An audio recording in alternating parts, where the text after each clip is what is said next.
Hello student, in this video we will solve the linear programming problem using BigM method.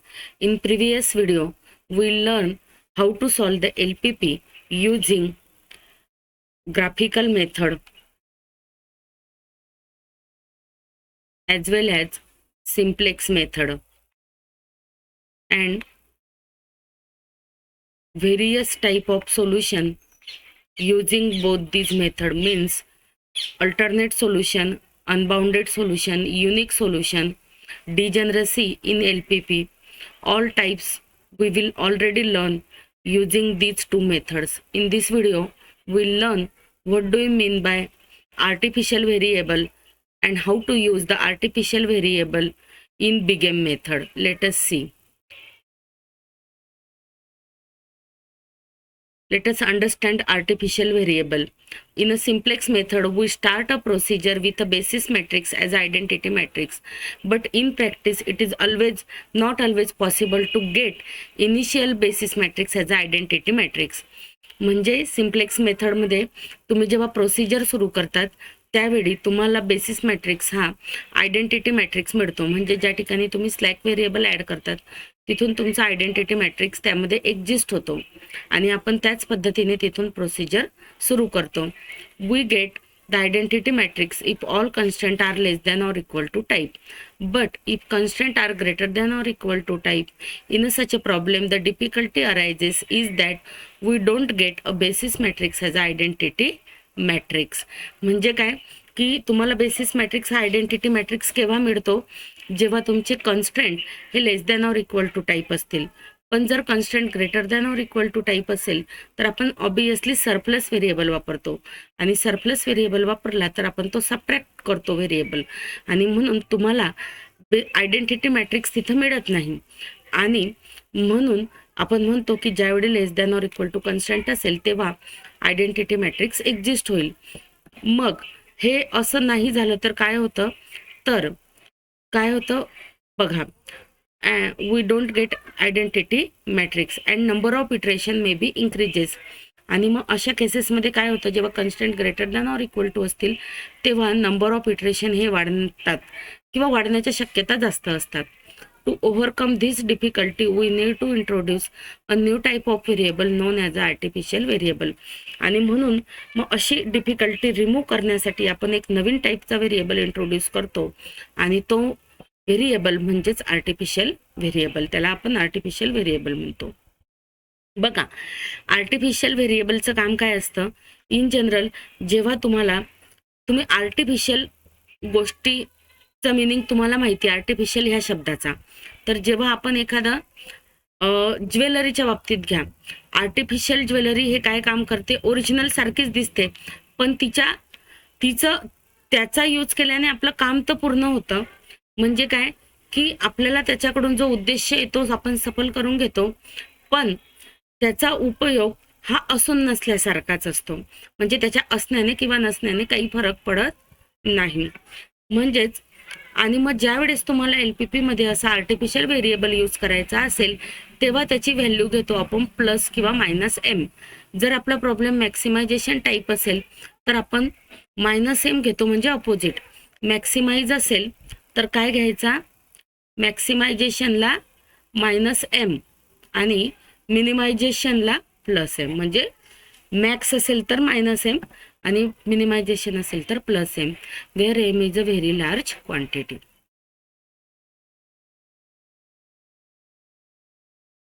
But before going to solve the example we will learn some basic things or some note regarding to the artificial variable or a solution which contain the artificial variable. First is, if no artificial variable appear in the basis and optimality criteria is satisfied, then solution is optimal. म्हणजे काय की आपण जेव्हा final टेबलला आपण पोहोचलो म्हणजेच काय, ऑप्टिमॅलिटी क्रायटेरिया सॅटिस्फाय झालेला आहे, म्हणजे सगळे CJ ग्रेटर इक्वल 0 मिळाले आहे तुम्हाला. पण आर्टिफिशियल व्हेरिएबल त्याच्यामध्ये प्रेझेंट नाहीये फायनल टेबलमध्ये, तर आपण म्हणतो की सोल्युशन हे ऑप्टिमल आहे. Second, if one or more artificial variable appear in the basis at 0 level and optimality criteria is satisfied, then again solution is optimal.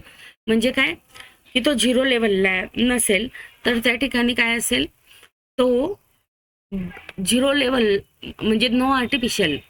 एकतर हा काय असेल 0 लेवलला म्हणजे तो प्रेझेंट आहे पण त्याची व्हॅल्यू 0 आहे आणि ऑप्टिमॅलिटी क्रायटेरिया पण सॅटिस्फाय होतोय. तर अशा केसमध्ये पण तुम्ही म्हणू शकतात की सोल्युशन हे ऑप्टिमल आहे. ऑप्टिमॅलिटी क्रायटेरिया काय, तोच all CJ greater equal 0. In BigM method we calculate delta I. If one or more basic variable appear in the basis at and optimality criteria हे पाहिजे इथं, and optimality criteria is satisfied.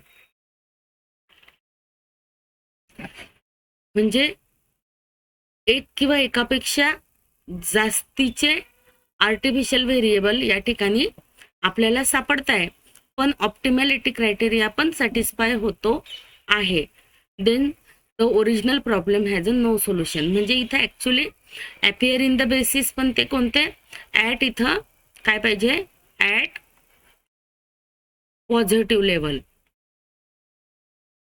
And optimality criteria is satisfied. म्हणजे ते positive लेवलला आहे म्हणजे शून्यापेक्षा जास्त त्याची व्हॅल्यू आहे. इथं काय 0 लेवलला, इथं काय अपियरच नसेल. ऑप्टिमॅलिटी क्रायटेरिया सॅटिस्फाईड पण आर्टिफिशियल व्हेरिएबल प्रेझेंटच नसेल. इथं प्रेझेंट असेल पण त्याची व्हॅल्यू 0 असेल. इथं प्रेझेंट असेल पण त्याची व्हॅल्यू शून्यापेक्षा जास्त असेल तर या केसमध्ये त्याला सोल्युशन नसतं. आता आपण एक्झाम्पल बघूया. आपण बिगेम मेथडने हे एक्झाम्पल सोडवूया आणि बिगेम मेथडने सोडवत असताना काय काय चेंजेस त्याच्यामध्ये आपण सिम्प्लेक्सपेक्षा करता येतात किंवा टेबलमध्ये काय चेंजेस असतात ते तुमच्या लक्षात येईल. हे आहे तुमचा प्रॉब्लेम. मिनिमाइज झेड आपण 2 प्रकारचे एक्झाम्पल बघणार आहोत. या व्हिडिओमध्ये आपण मिनिमायझेशन टाईपचे एक्झाम्पल बघणार आहोत आणि पुढील व्हिडिओमध्ये पुढच्या लेक्चरला आपण मॅक्सिमायझेशन बघणार आहोत. Solve minimize Z equal to -x1 + 2x2 subject to such that, or subject to means subject to the constraint x1 + 2x2 greater equal 1 -x1 + x2 less equal 1 x1 x2 greater than or equal to 0. आता तुम्ही observe करा या ठिकाणी तुमचा constant हा greater equal type आहे, हा लेस equal आहे पण हा ग्रेटर इक्वल आहे.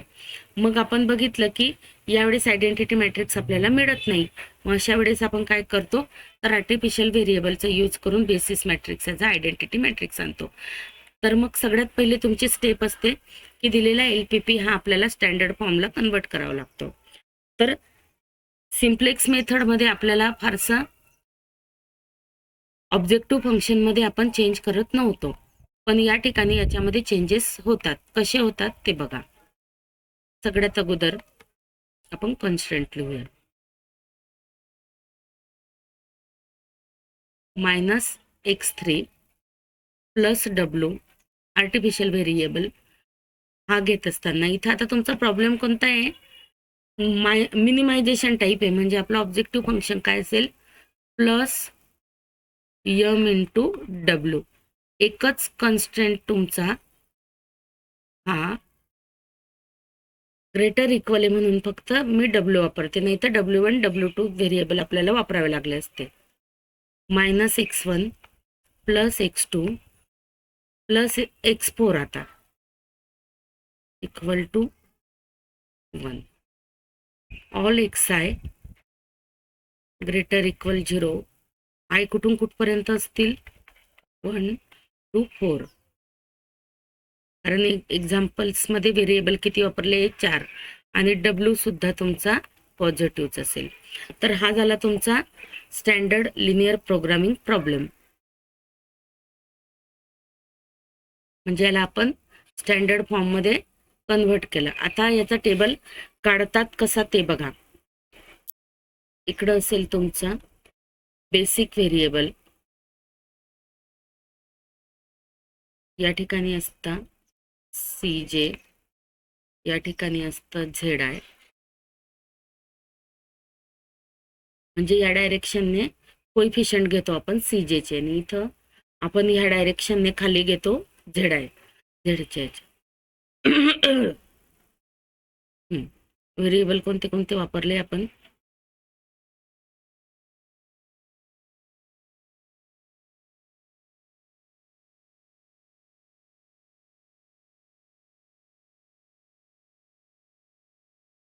आणि इथे काय लिहायचं सांगितलं मी, जी याचे कोइफिशियंट. x1चा कोइफिशियंट काय आहे ऑब्जेक्टिव्ह फंक्शनमध्ये -1, x2चा काय आहे 2, x3 नाही घेत आपण, x4 नाही घेत, आणि यमचा काय आहे, डब्ल्यूचा काय आहे तर यम.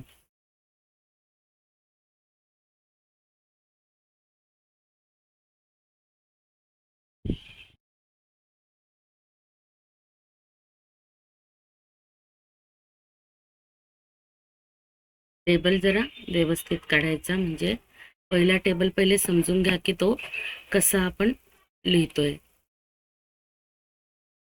बाकीच्या गोष्टी चेंजेस नाहीये. कॉन्स्टंट इकडं नेहमीप्रमाणे आपण घेणार रेशो. आता बघा इथं तुम्ही काय सुरू करतात तर तुमचे कोइफिशियंट कोणते कोणते बेसिक व्हेरिएबल वापरलेले आहेत, डब्ल्यू आणि x4. आपल्याला माहिती की आपण प्रोसिजर कुठून सुरू करतो, तर आपल्याला आयडेंटिटी मॅट्रिक्स म्हणून म्हटलं की we start a procedure with a basis matrix as a identity matrix. पण इथं पण मी इथून का केला तो आयडेंटिटी मॅट्रिक्स कसा ते बघा. हा कॉलम तुम्हाला सांगते. सगळ्यात पहिले आपण ते डब्ल्यू आणि ते काय लिहितात हे तुम्हाला समजलं पाहिजे. -1, 0 आणि 1. त्यानंतर सेकंड,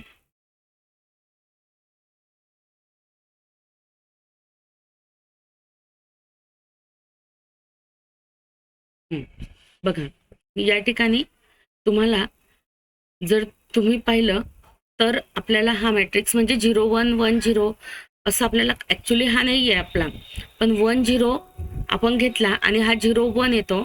पण जेव्हा तुमचे आयडेंटिटी मॅट्रिक्स लेस इक्वल कन्स्टंट असतात तेव्हा हा कसा घेतो आपण, हा लेस इक्वल राहिला असता तर हा काय लिहिलं असतं 1 0 0 1.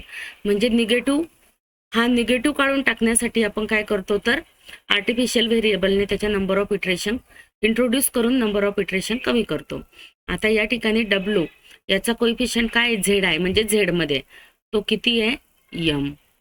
आणि x4चा काय, x4 तिथं नाहीच आहे म्हणून 0. राईट हँड साईडला कॉन्स्टंट काय तुमचे 1 आणि 1. आता आपण प्रोसिजर सुरू करत असताना सगळ्यात महत्वाच्या स्टेपकडे येणार आहोत, आणि ती सगळ्यात महत्वाची स्टेप म्हणजे आपला डेल्टा कॅल्क्युलेट करणे. कसा करतात बघा, डेल्टा आय याचा फॉर्म्युला आहे CJ मायनस ZI. CJ म्हणजे इथला कोइफिशियंट. हा बघा आता कसा कॅल्क्युलेट कर. CJ म्हणजे पहिला आपण जे 1 समजू म्हणजे C1, तो काय आहे -1 मायनस इन ब्रॅकेट, कारण मायनस झेड आहे, काय करायचं तर याने याला गुणायचं अधिक याने याला गुणायचं. मग यम ने डब्ल्यू ला मल्टिप्लाय केलं तर काय होईल यम इंटू डब्ल्यू, आणि 0 ने x4 ला मल्टिप्लाय केलं तर 0. तर त्यांची व्हॅल्यू काय झाली तुमची -1 मायनस MW. काय झाली ही व्हॅल्यू, पहिली व्हॅल्यू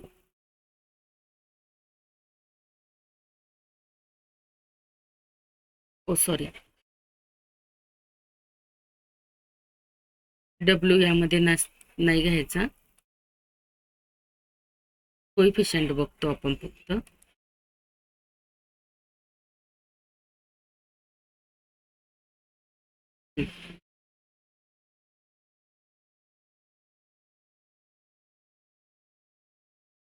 बघा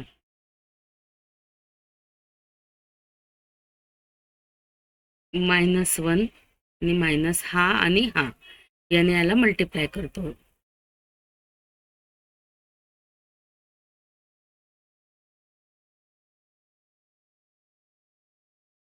CJ मायनस ZI. CJ म्हणजे पहिला -1 मायनस याने याला करायचं असतं. ह्या पहिली हे काढतोय ना आपण, पहिला या ठिकाणचा डेल्टा आय काढतोय म्हणून प्लस दिस इंटू दिस. मग आता M into in bracket M into sorry, m into 1 is m plus 0 into -1 is 0 म्हणजे -1 मायनस m. म्हणून या ठिकाणी ही व्हॅल्यू येणार -1 -m. त्यानंतर पुढचा कॉन्स्टंट तुम्हाला काढायचा आहे बघा ह्या पोझिशनचा. तर ह्या पोझिशनचा कॉन्स्टंट सॉरी अगेन 2 मायनस या ठिकाणी आता तुम्ही काय मल्टिप्लाय कराल बघा, याने याला अधिक m इंटू 2 प्लस ब्रॅकेटमध्ये 0 इंटू 1. m इंटू 2 काय होईल 2m आणि प्लस 0 म्हणजे ही टर्म काय झाली तुमची 2 मायनस 2m. या ठिकाणी ही टर्म काय येणार -2m. त्यानंतर सिमिलरली ही टर्म आहे तुमची 0 मायनस, आता बघा ती पण काढून दाखवते 0 मायनस. आता जसं m ने पहिल्यांदा याला मल्टिप्लाय केलं, नंतर m ने इथल्या टर्मला, आता m ने इथल्या टर्मला मल्टिप्लाय करायचं. म्हणजे कोणत्या टर्मला बघा m ने याला अधिक 0 ने इथल्या टर्मला, म्हणजे 0 minus m into -1 is -m plus 0. तो मायनस मायनस प्लस m होईल. पुढची टर्म काय झाली तुमची प्लस m.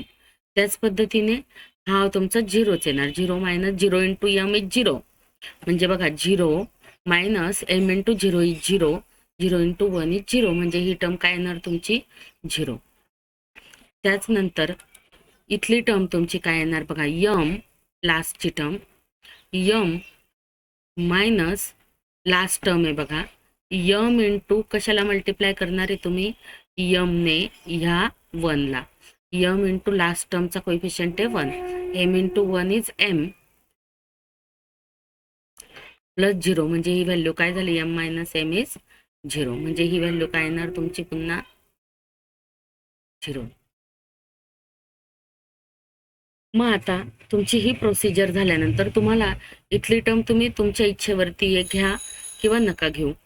0 मायनस ही टर्म होईल तुमची -m. त्याच पद्धतीने कॅल्क्युलेट होईल. आता या ठिकाणी तुम्ही ही व्हॅल्यू आपल्याला ऑब्जेक्टिव्ह फंक्शनची व्हॅल्यू देते, त्याच्यामुळे त्याच्याबद्दल काही टेन्शन नाही घ्यायचं. आता या ठिकाणी तुम्ही बघतात की मिनिमम व्हॅल्यू कोणती आहे. तर आपला कोइफिशियंट काय आहे तुमचा m is a very large quantity, म्हणून सगळ्यात लहान क्वांटिटी इथं कुठं होणार तर ही होणार, कारण -2m ही सर्वात लहान असेल. therefore this is your entry variable in this direction. मग in this direction entry variable काय झाला तुमचा x2. म्हणून आता एक्झिट व्हेरिएबल आपल्या नेहमीच्या मेथडने आपण फाइंड आउट करणार, म्हणजे constant 1/2 and 1/1 which is equal to 1. Minimum is 1. Therefore w is a exit variable and this is your pivot element. हा झाला तुमचा पिव्होट एलिमेंट. मग आता तुमची प्रोसिजर काय असते बरं, आपल्या नेहमीप्रमाणे पिव्होट एलिमेंटला 1 करा. म्हणजे तुम्ही काय करणार r1 1/2 इंटू r1 म्हणजे r1 ला 2 ने डिवाइड करणार आणि ते झाल्यानंतर r2 मायनस r1 करणार. आणि सगळ्यात महत्वाचं इथं प्रोसिजर करायची गरज नाही, कोणतंही रो किंवा रो ट्रान्सफॉर्मेशन एलिमेंटरी ट्रान्सफॉर्मेशन वापरत नाही. इथं हा बदल झाला आपला एंट्री आणि एक्झिटचा की तो आपोआप 0 होतो. कसं ते बघा या ठिकाणी तुम्हाला करून दाखवते, त्यानंतर आपण पुढच्या स्टेपला जाऊया. आता तुम्हाला म्हटल्याप्रमाणे या ठिकाणी इथे काय होईल आता तुमचा नेहमीप्रमाणे तेच बेसिक व्हेरिएबल, त्यानंतर या ठिकाणी तुमचं असेल झेड CJ आणि इथे असेल ZI.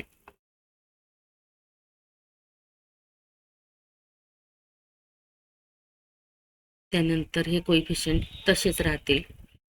पहिले आपण व्हेरिएबल लिहू x1 x2 x3 x4 W 2 0 0 m आणि या ठिकाणी कॉन्स्टंट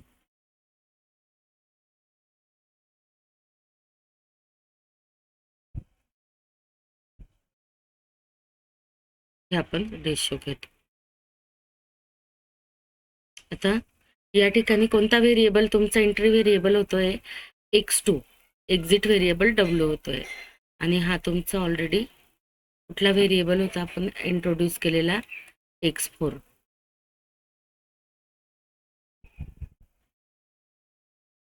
x2 चा कोइफिशियंट आपल्या याच्यामध्ये ऑब्जेक्टिव्ह फंक्शनमध्ये x2 चा कोइफिशियंट जसा w चा m होता तसा x2 चा कोइफिशियंट काय तुमचा 2. म्हणून इथं काय लिहायचं आपण?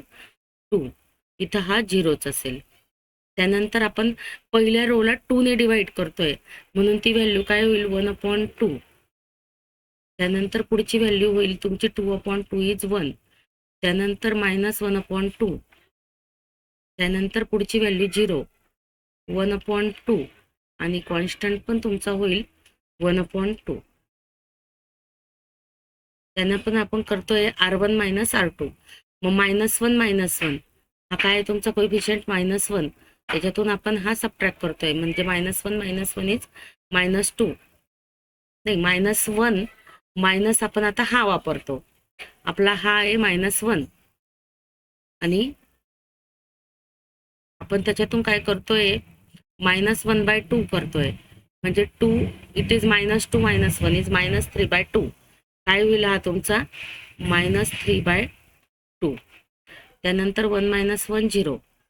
त्यानंतर 0 या ठिकाणी 1 - 1 इज 0. त्यानंतर 0 -1/2 म्हणजे तो झाला +1/2. त्यानंतर 1 - 0 इज 1. 1/2 मायनस हा तुमचा आहे 0. आता हा 1 - 0 केला. आता 0 - 1/2 इज -1/2. त्यानंतर 1 - 1/2 इज 1/2 झालं. आता हा झाला तुमचा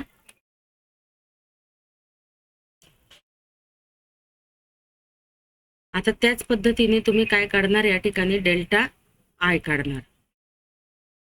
डेल्टा आयचा फॉर्म्युला काय तुमचा? तोच फॉर्म्युला आपण यूज करणार. आपोआप ती टर्म 0 होती की नाही ते बघा तुम्ही. मुद्दाम आता मी या ठिकाणी कॅल्क्युलेट करते बघा. ग्रीन पेन वापरूया. आता बघा तुमचा फॉर्म्युला काय सांगितलं मी? CJ - ZI -1 आणि काय करायला सांगितलंय तुम्हाला?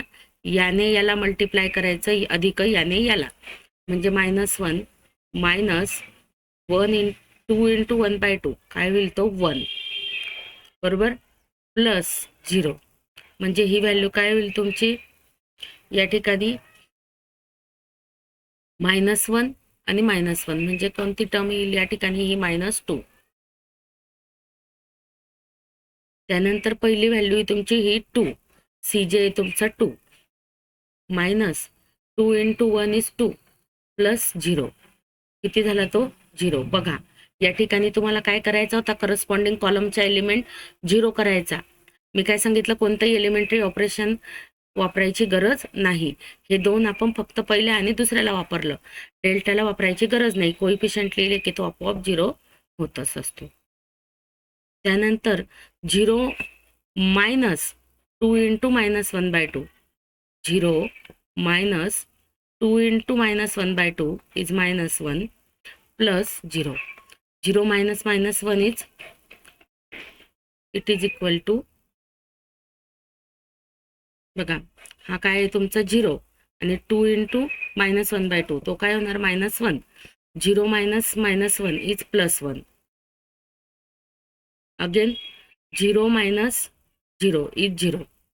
m मायनस आता ही टर्म होईल तुमची m मायनस 2 × 1/2 इज 1 प्लस 0 म्हणजे m - 1. आता बघा तुमचे सगळे CJ आणि इथली व्हॅल्यू आपण काढू किंवा नाही काढू. 0 मायनस काय होईल ते बघा? 2 × 1/2 इज 1 म्हणजे 0 - 1 इज -1. कारण पुढची व्हॅल्यू 0 आहे. आता या ठिकाणी तुम्ही जर ऑब्झर्व केलं बघा, तर ही यम लार्ज क्वांटिटी आहे, म्हणजे ह्या सगळे व्हॅल्यू ग्रेटर इक्वल 0 आहे, पण सगळे CJ झाले नाही, सगळे डेल्टा झाले नाही, म्हणून ही व्हॅल्यू तुमची ग्रेटर इक्वल 0 झाली नाही, म्हणून सोल्युशन इज नॉट ऑप्टिमल. आणि म्हणून all delta I are not greater than or equal to 0.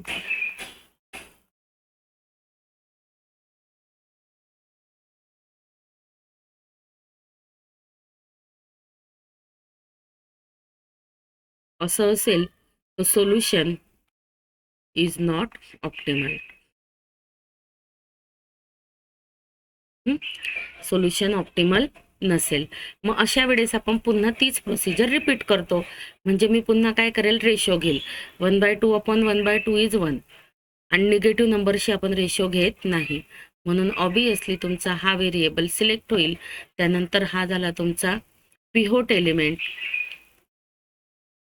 Pivot एलिमेंटला आपण युनिटी करतो, 1 करतो, करस्पॉन्डिंग कॉलमचे एलिमेंट 0 करतो. बघा, सिलेक्ट केला मी, आता तुम्हाला करून दाखवले स्टेप. बघा, हे तुमचं ऑब्जेक्टिव्ह फंक्शन होतं. त्यानंतर -x3 प्लस W केला, या ठिकाणी x4 ॲड केला, फक्त स्लॅक व्हेरिएबल. आणि पहिल्यांदा आपण हा मिनिमम होता म्हणून हा सिलेक्ट केला.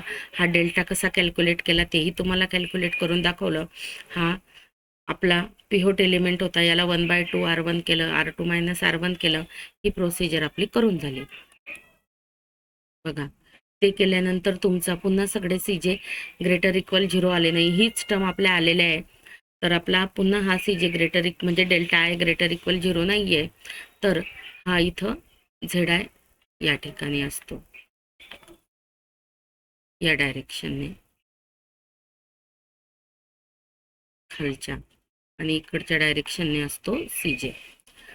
पुन्हा आपण काय करणार, सगळे CJ ग्रेटर इक्वल 0 नाही आहे, पुन्हा -2 च्या डायरेक्शनने एंट्री व्हेरिएबल झाला x1.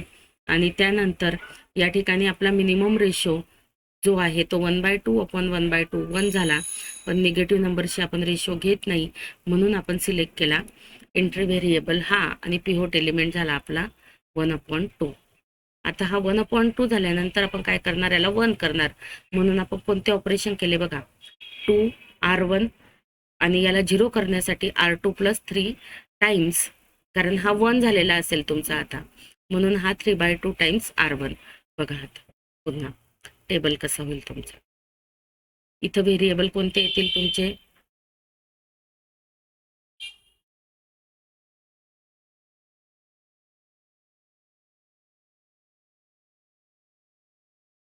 -1 हे बदलणार नाही, x1 x2 x3, त्यानंतर x4 आणि W. कोइफिशियंट काय काय तुमचे, -1 2 0 0 आणि m. हा इकडे आहे तुमचा कॉन्स्टंट. या ठिकाणी मी कॅल्क्युलेट करते नेहमीप्रमाणे. आपले इथं x2 च्या ऐवजी कोणता येणार आहे, x1. x4 as it is. x1 चा कोइफिशियंट काय आहे, पण आपल्या याच्यात -1, हा 0च आहे. आता याला मी काय करते बरं, 2 टाइम्स कोणतं ऑपरेशन करतोय आपण, 2 टाइम्स R1, 2 टाइम्स R1 करतोय. मग आता आपण 2 टाइम्स R1 करणार, म्हणजे याला 2 ने मल्टिप्लाय करणार. बघा काय होतं आता, हा तर 2, सॉरी, हा तुमचा काय होणार या ठिकाणी,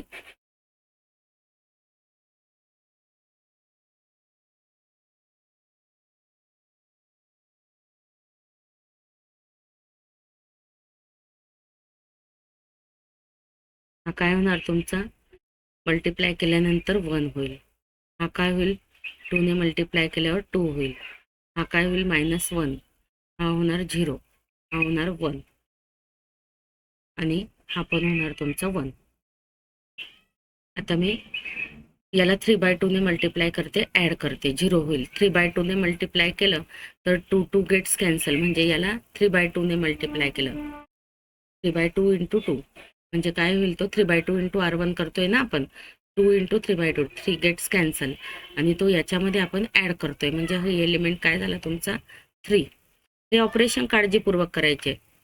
त्यानंतर याला आपण 3/2 ने मल्टिप्लाय करतोय, म्हणजे तो -3/2 झाला, -3/2 आणि इथला एलिमेंट आहे 1/2, तर आपण तो ॲड करतोय, 1/2 आणि -3/2 किती होईल, हे -2/2, म्हणजे तो काय झाला -1. त्यानंतर आपण 3/2 ने मल्टिप्लाय केले तरी हा तसाच राहील, आणि तो आपण 1 मध्ये ॲड करतोय. त्यानंतर या ठिकाणी आपण पुन्हा 3/2 ने मल्टिप्लाय केलं आणि इथे ॲड केलं, म्हणजे 4/2, 4/2, 1/2 प्लस 3/2, 4/2 इज 2. आलं का लक्षात? याला कशाने मल्टिप्लाय केलं, 3/2 ने. मग 3/2 ने मल्टिप्लाय केल्यानंतर हा याच्यामध्ये ॲड करतोय, 1/2 प्लस 3/2 म्हणजे 4/2. त्यानंतर याला आपण कशाने मल्टिप्लाय करतोय, फर्स्ट रोला 3/2 ने, म्हणजे हा झाला 3/2 आणि हा होता तुमचा 1/2, म्हणजे ॲड केल्यानंतर ही झाली 2. पुन्हा आपण डेल्टा आय त्याच पद्धतीने कॅल्क्युलेट करू.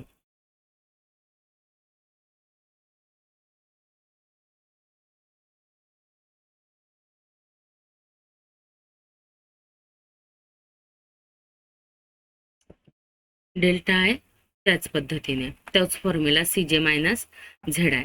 आता तुमचा CJ काय बघा, -1 हा आपोआप 0 होतो की नाही, काय तुमचा -1 -1 इंटू 1 इज -1 प्लस 0. आता हा मायनस मायनस काय होऊन जाईल, -1 मायनस मायनस बाहेर निघताना तो प्लस होईल, म्हणजे किती झाला तो 0. आपल्याला 0च हवा होता इथं करस्पॉन्डिंग कॉलमचा एलिमेंट. त्यानंतर हा -2, पुढची टर्म आहे तुमची -2, -2 इंटू -1 इज -2 अगेन, आणि प्लस 0, म्हणजे ही होईल -2 प्लस 2, पुन्हा ही पण काय झाली मग तुमची 0. त्यानंतर हा आहे तुमचा 0 आणि हा आहे तुमचा -1 इंटू -1, तो काय होईल +1, म्हणजे ही टर्म काय झाली तुमची 0 मायनस 0 मायनस 1 मायनस 1 प्लस 0, म्हणजे तो होईल तुमचा -1. पुन्हा या ठिकाणी 0, त्यानंतर m मायनस -1 म्हणजे m प्लस 1. परत सगळे CJ ग्रेटर इक्वल 0 झालेले नाही आहे. आता तुम्ही या ठिकाणी अतिशय महत्त्वाची स्टेप या ठिकाणी रिमार्क करा, की या ठिकाणी तुमचा बेसिक, आता सगळे CJ ग्रेटर इक्वल 0 नाही म्हणजे सोल्युशन ऑप्टिमल नाहीये, पण आपली प्रोसिजर कुठं सुरू होईल, पुन्हा या ठिकाणी सुरू होईल बघा, या डायरेक्शनने, कारण तुमचा हा मिनिमम आहे, आता हा निगेटिव्ह नंबर आहे. पण जर तुम्ही त्याला सिलेक्ट केलं तर काय होतंय बघा, तुम्ही रेशो घेऊ शकत नाही, कारण निगेटिव्ह नंबरशी आपण रेशो घेत नाही. मग जर असं होत असेल तुमचं हा सिलेक्ट करून, म्हणजे करस्पॉन्डिंग कॉलमचे एलिमेंट जर निगेटिव्ह असतील आणि तुम्ही रेशो घेऊ शकत नसाल, तर आपण सिम्प्लेक्स मेथडमध्ये पाहिलंय असं ज्यावेळी आपल्याला दिसतं त्यावेळी आपण म्हणतो की दिलेल्या LPPला अनबाउंडेड सोल्युशन आहे.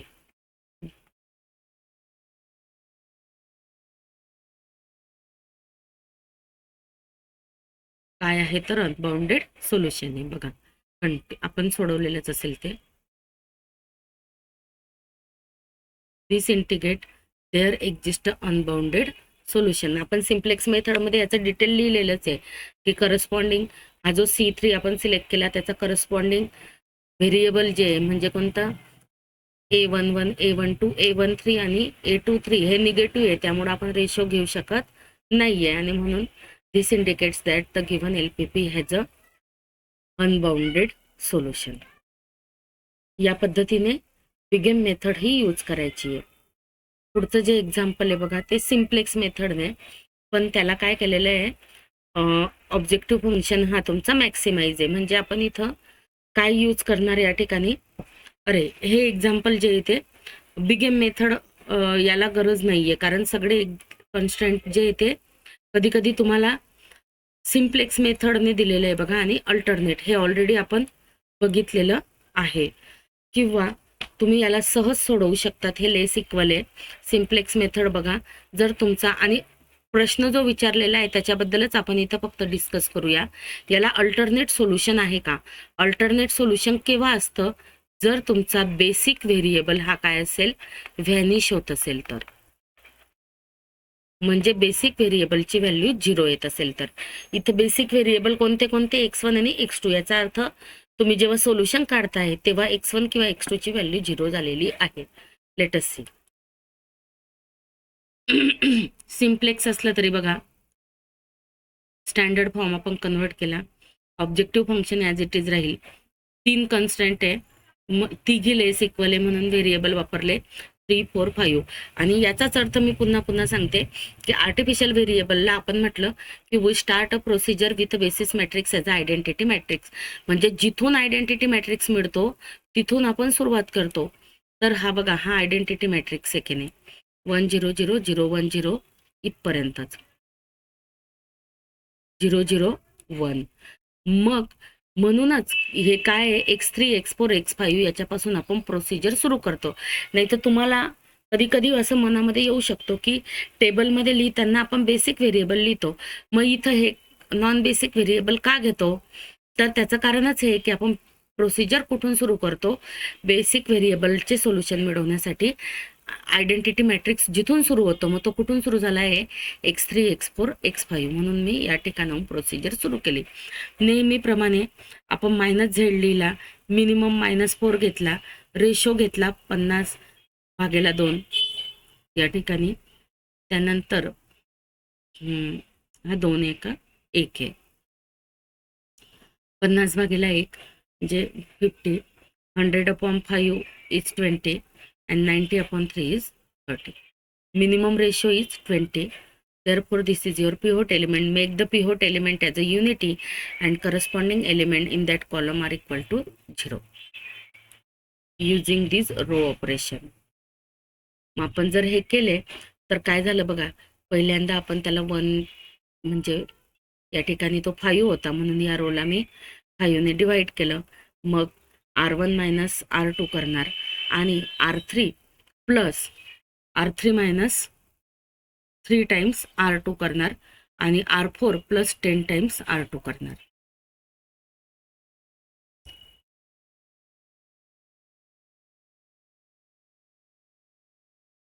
हा 1 केला, करस्पॉन्डिंग कॉलमचे एलिमेंट 0 केले.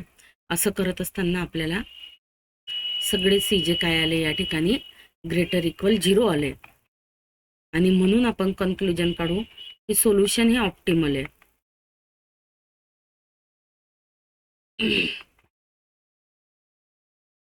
आणि सोल्युशन काय आहे तर x1 ची व्हॅल्यू इकडे बघायची 20, x2 ची. x1 आहे का इकडे प्रेझेंट? नाही, म्हणून x1 ची व्हॅल्यू 0 आहे. आणि x1 ची व्हॅल्यू 0 आहे, ती पुट केली तर ऑब्जेक्टिव्ह फंक्शनची व्हॅल्यू आली 200. आता तुमच्या लक्षात आलं असेल की आपल्याला प्रश्न जो विचारला होता, दिलेल्या LPP ला ऑप्टिमल अल्टरनेट सोल्युशन आहे का? हो आहे, अल्टरनेट सोल्युशन एक्झिस्ट. कारण काय, basic variable x1 is vanish. x1 काय झालेला आहे या ठिकाणी, व्हॅनिश झालेला आहे. म्हणून दिलेल्या LPP ला आपण काय म्हणू शकतो, अल्टरनेट सोल्युशन इज एक्झिस्ट.